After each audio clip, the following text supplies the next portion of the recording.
भीगी आत्मा भरी भरी भरी भई बन राई। ठीक है, कबीरदास जी प्रस्तुत दोहे में किस तरह प्रेम की वर्षा होने पर मानव जीवन कैसे प्रफुल्लित होता है, अंतरात्मा प्रफुल्लित होता है, उसको दर्शाया है। वे कहते हैं कि कबीरदास जी कहते हैं जब उनके जीवन में प्रेम की वर्षा हुई तो उनका जीवन, उनकी अंतरात्मा कैसे प्रफुल्लित हो उठी है, सरोवर हो उठी है।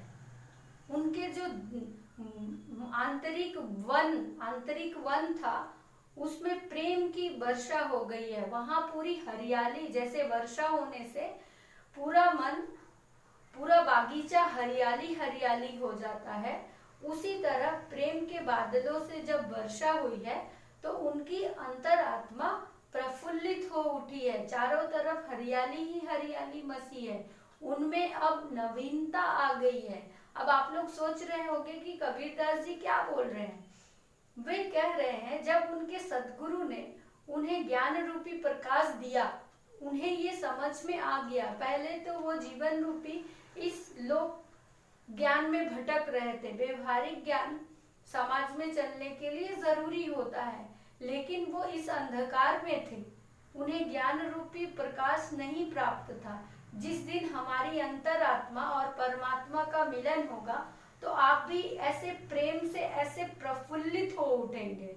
जैसे आप किसी से प्रेम करते हो तो आपका मन में क्या रहता है, हर समय एक आनंद विभोर घूमता रहता है, एक आनंद, एक अलग ही आनंद रहता है कि किसी से प्रेम हमने किया है। उसी तरह जब आत्मा और परमात्मा का मिलन होता है तो मन आनंदित विभोर हो उठता है। जब उनके गुरुजी ने उन्हें ज्ञान रूपी प्रकाश हाथ में दिया कि जब हमारे अंतरात्मा से, हमारे दिमाग से वो अंधकार दूर हो गई, तब हम पे क्या हुआ, प्रेम का वर्षा हुआ, प्रेम के बादलों ने वर्षा किया।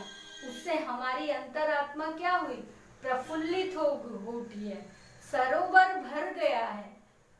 ठीक है, और उसमें से क्या हो रहा है, जैसे वन में बारिश होने से क्या होता है, चारों तरफ हरियाली हो जाती है। उसी तरह जब कबीरदास जी का मन प्रफुल्लित हुआ तो उनके मन में भी इस तरह की वर्षा हुई, उत्साह हुआ और उनके जीवन में नवीनता आया। ज्ञान रूपी प्रकाश ने चारों तरफ, उन्होंने अपने ज्ञान के प्रकाश से चारों तरफ उजियारा ही उजियारा किया।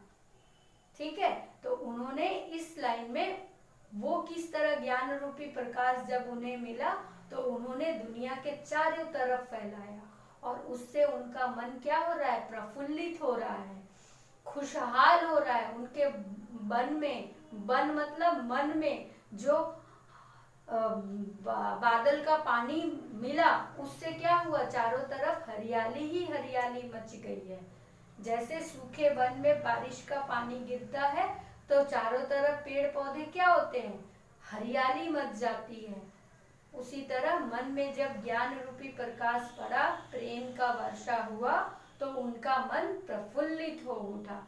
तो शब्दार्थ देखो, बादल प्रेम का मतलब प्रेम रूपी वर्षा।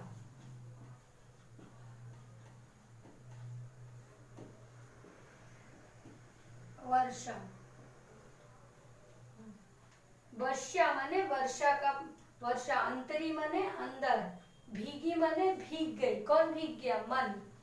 बनराई माने वन, मन रूपी वन, जिसमें बादल का पानी गिरा वर्षा के रूप में और उससे क्या हुआ, मन चारों तरफ हरियाली ही हरियाली मच गया।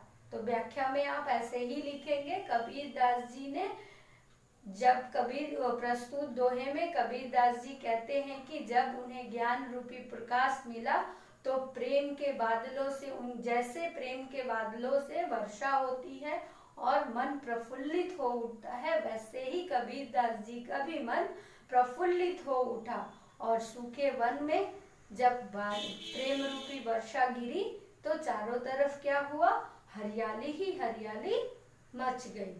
ठीक है, तो उन्होंने क्या किया, ज्ञान रूपी प्रकाश से हमारे समाज को उजागर किया। ठीक है, नेक्स्ट।